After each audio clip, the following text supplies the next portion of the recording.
La matinale d'Europe 1. Nikos Aliagas. Il est 8h13, coup d'œil à présent à l'actualité internationale avec Vincent Hervouet. Nikos. Bonjour Vincent. Bonjour Nikos. Alors à Londres, la Chambre des communes devait voter aujourd'hui l'accord sur le Brexit, mais in extremis, Theresa May a reporté le rendez-vous.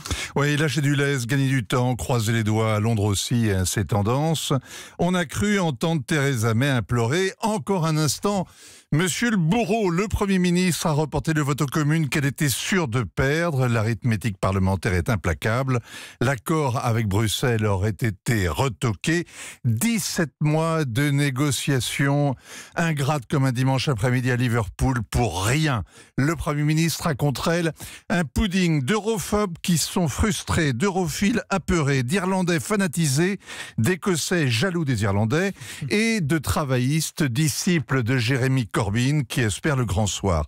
Et à côté de ces rebelles, les gilets jaunes sont des promeneurs. Ils ont un point en commun, ils veulent tous reprendre le contrôle de leur destin. Mais pourquoi les Anglais ont-ils voté le Brexit? Parce qu'ils rêvaient du grand large? Oui, et 2 ans et demi, oui, tout à fait. Et 2 ans et demi après, ils sont condamnés à rester amarrés à l'Union européenne comme un chien méchant à sa niche. Dans l'accord négocié par Theresa May, tout paraît indigeste, mais le backstop est impossible à avaler.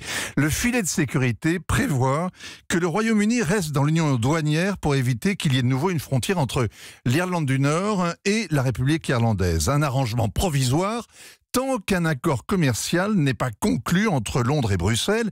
Et là, elle piège parce que le provisoire pourrait évidemment s'éterniser. Si l'Union européenne n'a pas envie ou pas intérêt à en sortir, eh bien, les Britanniques y seront à perpétuité.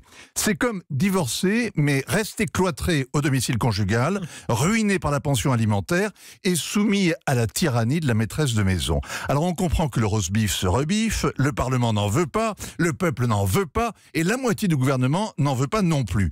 Theresa May veut renégocier ce backstop. Bruxelles, Paris, Berlin refusent.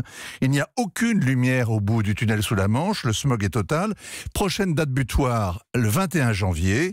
Funeste présage, la mort d'un roi. Theresa May recule, mais elle a déjà sa tête sous le bras.